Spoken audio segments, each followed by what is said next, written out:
Well, hello everybody, just coming on here now, just waiting for Derek Delaney for week 2 of our weekly chat. I'm just going to see, can I add Derek now as we speak? Share broadcast, invite Derek, fantastic. Okay, so I'll just start off by saying, wow, what a week we've had, what an incredible thing. How you doing, Jackie, how are you keeping? Fantastic support, a lot of engagement from yourselves. How you doing, Sam, how are you? A lot of support, a lot of engagement. The video, I think, from last week is up near 6,000 views, which is quite incredible when you think about it. I think it's over a couple of 100 comments and maybe 130 shares. So first thing I want to say is I really want to thank you for that. How you doing, Maura? I really want to thank you for, coming on, supporting what we're doing. Again, this is all about raising awareness. It's about, getting people like yourself just to understand, basically how your mind works more than anything. I think it's one of the biggest things. It's one of the biggest challenges we have in life is to not understand how our mind works. Like as I said last week, virtually everything else that we're given, if you buy a kettle or a toaster, you're given instructions to get the best out of it. Hello, Kay, how you keep it? But you're given you're given I'm just going to add Derek here now. So we can add Derek.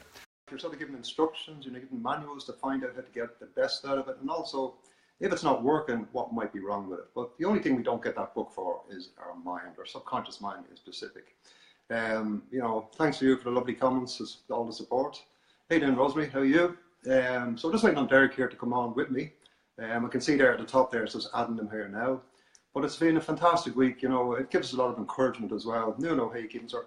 Hello Yvonne, how are you? But it gives us a lot of encouragement, and we've had a lot of contact there during the week, a lot of people coming on and just asking us would we talk about different subjects and different topics, Tim, how are you keeping, sir? The one thing that we have noticed that this week more than anything was that people were asking about the fear of flying, claustrophobia as such, feeling trapped in different situations, And I suppose around this time every year we do get really busy with people coming in. They're going on holidays and, maybe a family holiday and such. And, everybody's happy. Maybe the wife is suffering with a bit of panic, a little bit of anxiety.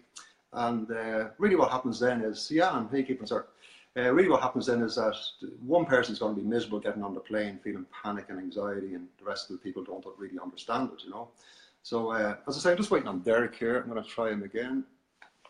The invite has been sent to him. Sorry. Invites being sent. So, but basically, again, thank you so much for all the support, all the engagement. Sean, how you keeping, sir? All the encouragement, all the likes, all the loves, all the shares, all the comments. It's been fantastic. Hello, Vanessa, how you keeping? Niall, how are you, sir? And again, we're just having a bit of trouble here getting Derek. But again, I'll just see, can I get him here now? He's a hard man to get, and I'll talk to you before he gets on actually, but fantastic at what he does, great instructor as well.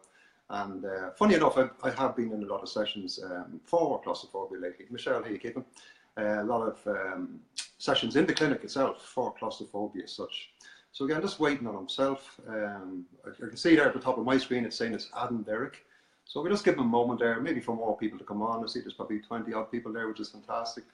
But if you know anybody who may benefit from this, who may, sorry, just trying to get Derek again. But anybody who might benefit from just listening in, who does suffer with panic or anxiety or claustrophobia, just tag them in the post and see can you get them on. Joanne, how you keeping? But see can you get them on to just share the information that we have with you, Again, people say, where do you get the experience from? Well, again, I'm the director and owner of Irish Hypnosis Limited. We have clinics right across the whole country. I'm also the director and owner of the Institute of Clinical Hippotherapy. How you doing, Nicola? And basically in the south of Ireland, but we're very proud to say that last weekend we did our first full diploma certification course up in Northern Ireland. So that's been a very proud moment for me. I'm pretty tired actually, traveling up and down. I was up in the beautiful north of Ireland last week, and so back and forth. But we met some fantastic people in the room. Very excited for them. They're coming on board. They're learning. Over 6 months they're doing 6 modules in professional hippotherapy. So we are looking to expand into the north of Ireland, open a lot of clinics, and some really exciting things are coming from that. So it's all good, you know. Again, Derek is struggling to get in here. So you might see an option there too. I think you can hit, you know, that whenever we come on live, you get a notification as such, you know. So, you know, so I'm just going to talk about a client basically who was in with me here, or she was in with me today, you know, a lovely lady. I told her I wouldn't mention her name, but she is on there now. I've seen her name go by. And incredible, really. Yeah, she booked in with me basically for claustrophobia. Okay, hello Stephen, hello Pamela. But basically in for claustrophobia. So we did a consultation as such. And in the consultation, like, I have an hour basically to sit down with the person and just to really find out the information I'm looking for, but also to educate them as to what is causing the panic and the anxiety in certain situations. Now, the lady who travelled to the clinic for the consultation would have had to take all the back roads. She couldn't drive on the motorway. She can't go, hello, Vinny Hayden, sir. She can't get on an airplane. She wants to go on holiday. She can't do it. She couldn't go into lifts and even trains and crowds. And in fact, even, hello, Celine, how are you? Thomas McKenna, how are you, sir? And even the thoughts of going far away from, Joanne, how are you? Even the thoughts of going away from home and staying away from her home will cause her panic as well. So again, Derek has been very difficult to connect here tonight. But again, he is trying to connect there, as you can see. But I'll just talk to you about this lady, and lovely lady. But she was in me last week, basically. And before we even did the session, we knew what the cause of the claustrophobia was, you know. As we were saying here last week, that, you know, all panic, all anxiety, all fears and phobias, Florence, how you keep it? They all are first experienced at a very young age, you know, before the age of 6 or 7 normally.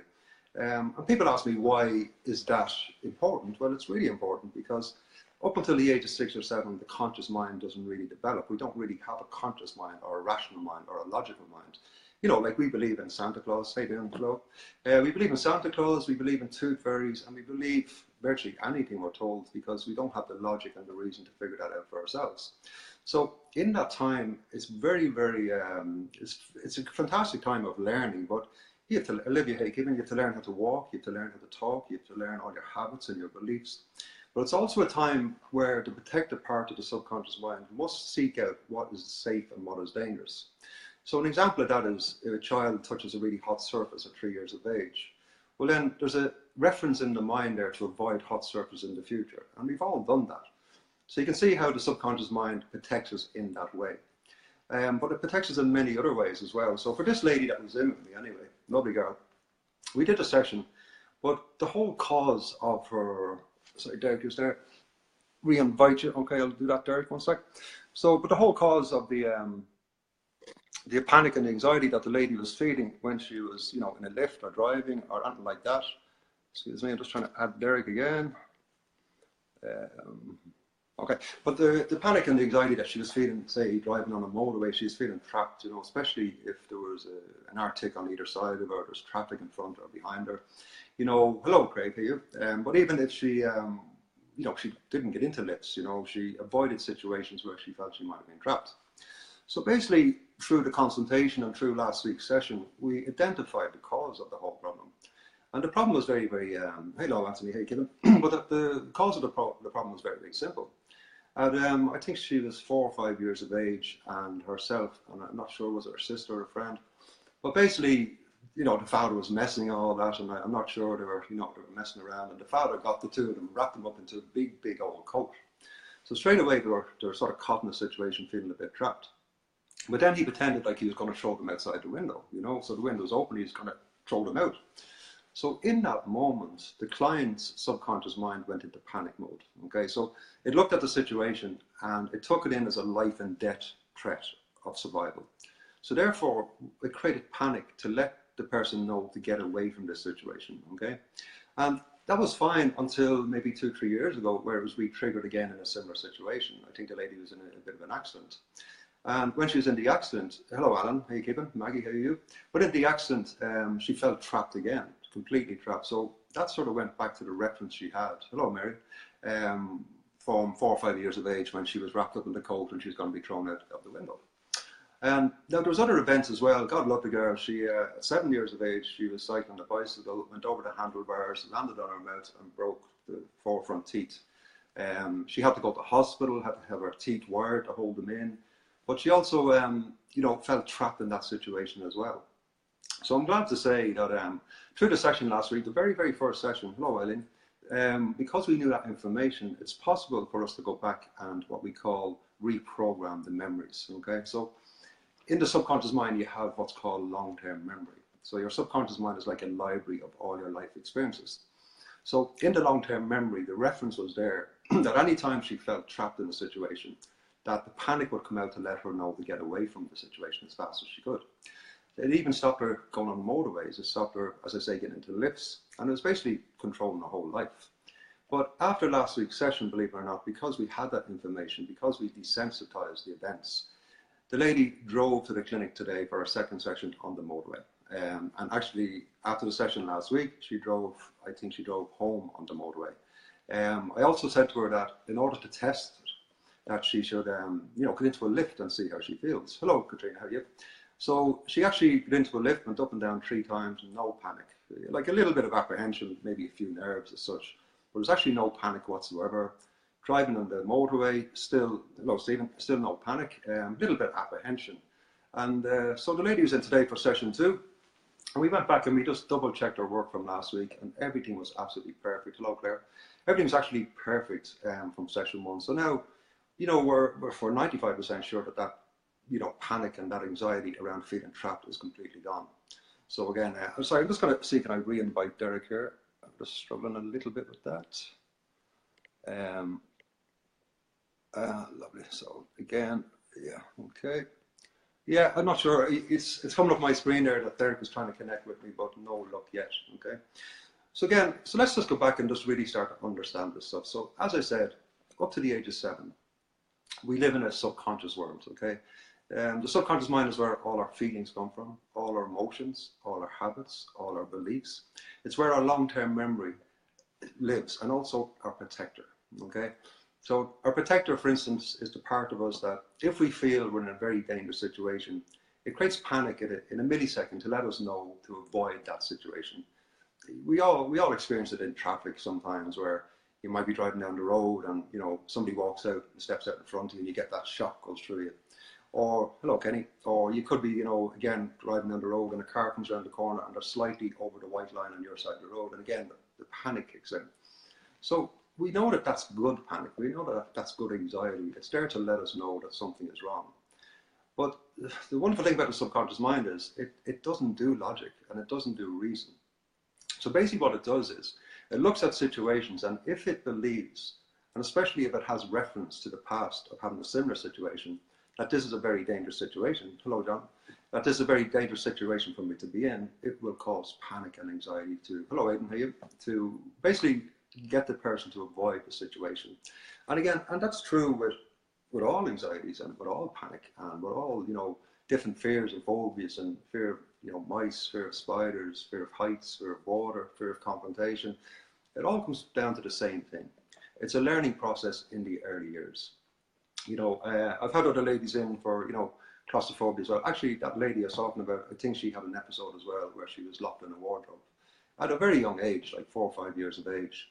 And again, at 4 or 5 years of age, you don't have the logic and the reason to understand that, well, somebody's playing a trick on me, they're going to let me out in the next 5-10 minutes. So therefore, hello Kenny. So therefore, again, if that situation is taken in to be a threat to the survival of the person, panic must be produced. So we talk about claustrophobia, it can affect us in many, many different ways. As I say, I know people who cannot drive on the motorway. In fact, I do a lot of sessions for people who haven't driven on the motorway in years, and God love them. They might work in Dublin and they're taking all the back roads, and they take the back roads in, they take the back roads out. But it can also affect us in many other ways. As I say, in a crowd, hello Karl, in a crowded situation, maybe on a bus, or maybe in a crowded room, or in a lift, or a plane. So now we're starting to talk about the fear of flying, okay? And for anybody out there that has that fear of flying, it's an incredible thing. Again, I've seen people who've left one of the family at the airport, and the family went over, and maybe the wife or the husband will maybe come down to myself, and we have to do like what we call emergency sessions to get them on holidays. And so there's a bit of pressure on those sessions, but I'm glad to say we normally get people on that plane. And And I think everybody out there that has that fear of flying understands that it's not really the plane that the fear is about. It's not really being up 35,000 feet. It's the fact that when you get onto the plane and they close that door and it starts going backwards, you're not getting off it. Okay, so Derek is eventually coming on, I think. But it's basically that when the door of the plane closes and locks, you're not getting off. There's not much you can do to get off that plane, and it's normally that is the trigger for the anxiety in that situation. So I'm just reading here. Can you? Okay, so I'm just going to see. Can I get Derek again? Okay, yeah, I don't know. I really struggle with this here tonight. So I'm just going to see, can I invite him again? Yeah, the invite is sent. I'm just not sure what may have happened there. Just bear with me. I do apologise. Again, it's new enough to us here what we're doing. Hello Annabelle. Doing a live stream by yourself is quite easy, but you know, I'm at an age now where my technical skills aren't at their finest. So yeah, so as I say, you know, this claustrophobia has many different triggers, many different reasons. You know, I hear you say, or maybe thinking to yourself, would it affect everybody? And the answer is no. As in, it really comes down to the perception of the child in the event. So you might have two children in a very similar situation. It's like, take that lady, for instance, who was wrapped up in a big old coat and you know, the threat of being thrown out of a window. So, you know, you might have two children that will go through that same experience. And one might perceive it as a life and death situation and one might not. So it really comes down to the perception of the child in the event. And in fact, the more sensitive the child, the more prone we are to emotional impact in certain situations. You know, this feeling of being trapped can affect us in so many different ways. For instance, you know, going to a dentist, even like sitting in that chair, and you know, he's basically going to stick you in that chair, and you're not getting out of that room until you know, unless you really kick up a fuss. I've worked with people too who can't go and have a blood test. You know, again for the same reason, feeling that they may be trapped. So again, there's probably hundreds of different possible events that can actually start claustrophobia. And again, some of them are very simple. You know, going back to 3-4 years of age, and you're held down by a nurse or a doctor, and maybe getting injections which cause a bit of pain. And also feeling hello Donna, I'm feeling very trapped in that situation. You know, I've seen it before again, even I had a chap in before, and I think he was 3 or 4, and when it started, and he was in, sorry, I'm inviting Derek to watch, I'm just not sure here. But basically, sorry, I had a person before who in their earlier years, one of these little, you know, children's adventure places, and they had one of these tubes that everybody crawls through. And halfway through, there was a child in front and a child behind, and they all got stuck. But the child in the middle was the one who had the panic attack. So you can see that in many different ways, this can affect us. In many different situations, it can affect us. So if you do suffer with claustrophobia, if you do, you know, feel that anxiety or panic whenever you're in a situation where you may feel trapped, it's always good to just go back and revisit those earlier years, you know, and you know, for most of the memories of the first 10 years, you're not going to remember, you know, probably 90% of them. But we always say that you will remember significant events, you know. Again, as I said here last week, I don't remember much of my first 7 or 8 years on this planet, but I do remember significant events. I remember, you know, being bit by a dog when I was, you know, 3 and a half. I remember being lost in Dublin when I was 3. I remember significant things that happened to me, you know. So if you do suffer with panic in these situations of claustrophobia, it's always good just to go back and seek, and you just figure out, you know, times where you may have had a very stressful event, or a time where you felt trapped in that event, you know. Hello Barbara, how are you keeping? So again, it's just, I do apologise, we're doing a 2-man show with 1 man here, so I'm just see, can I add him again? Okay. Does not work on here tonight for some reason. Okay, I just don't know.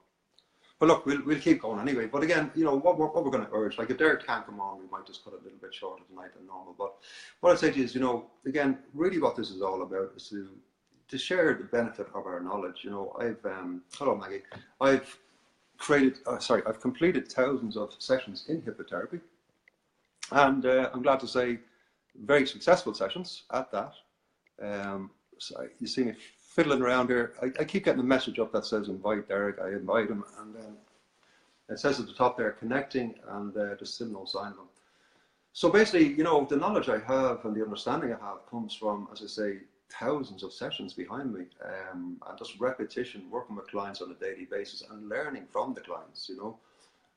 I even say that to people when they qualify in the Institute of Hippotherapy, that, you know, you really start learning when you start working with your clients, and they'll teach you more than we can, as in, you get to sit with clients, you start to learn how the mind works, what affects us, and how easy it is to remove it when you do it the right way, of course, you know. You know, again, as I say, we only talk about hypnosis on the show. I'm sure there's many other ways to look at maybe helping yourself in that, but there's a lot of ways out there that I think we all know people struggle. Oh, Stephen, how you giving? There's a lot of ways out there that we all struggle as well. You know, look, medication has its place and it does good jobs in certain cases, but I feel sometimes it's maybe, you know, overprescribed, where, you know, if somebody's on a lot of medication, it can suppress a lot of emotion, not just the feeling of anxiety or panic, but it can actually suppress a lot of emotion. So really what I'm saying to you is that, you know, if you've been out there, you're struggling with it, it's sort of really, really putting you back in life, you know, it's taking away your quality of life. You know, really, really, there is alternatives to that, you know. Your mind has the answers, you know, it has all the answers to everything, you know, and what hypnosis does is it allows the hypnotist to actually enter the subconscious mind. And again, there's very few other therapies out there that happens in. You know, like for instance, you know, counseling is a great thing. I support it immensely. It does great work, but it's limited in its availability, as in it really only reaches the conscious mind. Okay, and the conscious mind is where all your emotions come from, all your, you know, the conscious mind is where all your rational thinking comes from, your logic, you know, willpower, short-term memory. It's the short-term mind. And, you know, a lot of times people go to talk therapies and they're dealing with that mind. And trust me, counseling is fantastic, you know, CBT is fantastic. But I do feel that there's a limit with it, you know, that they struggle to get into the subconscious part of the mind, you know.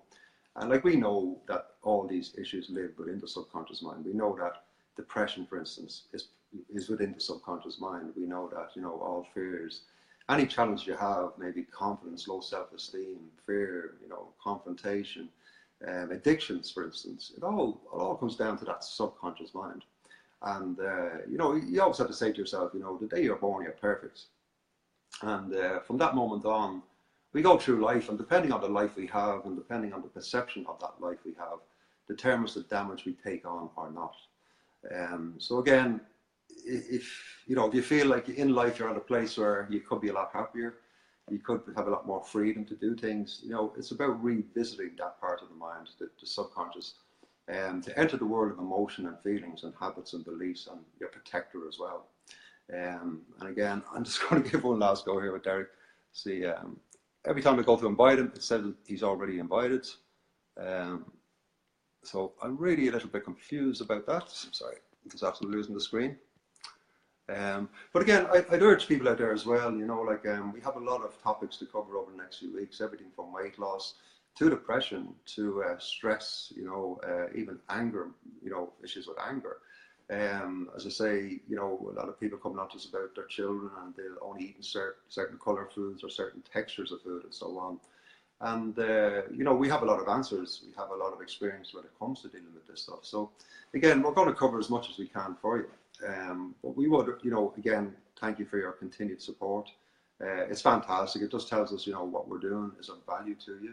And again, if you feel that there's anybody out there that might benefit from coming on here on a Wednesday night at 9:30, we'd love to have people on, and we'd love to reach out to you and see, can we just help you understand that part of the mind, you know. You know, there's probably a lot of people out there too, thinking that and that all sounds fantastic and it all sounds great to have the answers and all that, but I'm terrified of hypnosis, you know. And in fact, I suppose if you look at it in a bit of an ironic way, that you know, somebody with claustrophobia may have the thinking that, well, if I go to a hypnotist, I'm going to be trapped in that situation, and you know, he's going to hypnotize me, and he's going to, you know, I'll wake up 2 hours later, and I'll wake up 2 hours later, and I will not be in control. I'm going to be trapped in that situation. Thanks for that comment there, Rosemary. Yeah, so again, you know, I'm not a doctor, I'm not, you know, medically trained in medication, but I do have the experience of speaking to client after client after client, and trust me, medication is good when it's effective, but you know, I feel sometimes it's just possibly over, in my opinion. But I do feel that, you know, it can be over prescribed to people, you know. I know I'm sort of jumping here a little bit, but you know, what I mean by that is that, you know, my job is a beautiful job. I mean, to have, you know, it's not that I have a special power or gift. It's just I've had fantastic training. I've had fantastic experience, but I've also had a life in my earlier years that I learned so much about my mind, because my mind was broken. It was really broken. You know, it sounds like a sob story here, but no, I'm always about sharing the truth. I'm always about, you know, I have no problem sharing my experience with people if it can help people understand their own. So again, I'm not going to bore you with the details. We spoke about it last week, but you know, when I was 20 years of age, I could not communicate with other human beings. I wasn't as good as them in my perception. I had nothing to offer them, and in fact, if I thought if I spoke to them, well then it gave them more reason to think I was stupid or not good enough. But I see a lot of teenagers come into the clinic with very worried parents, you know.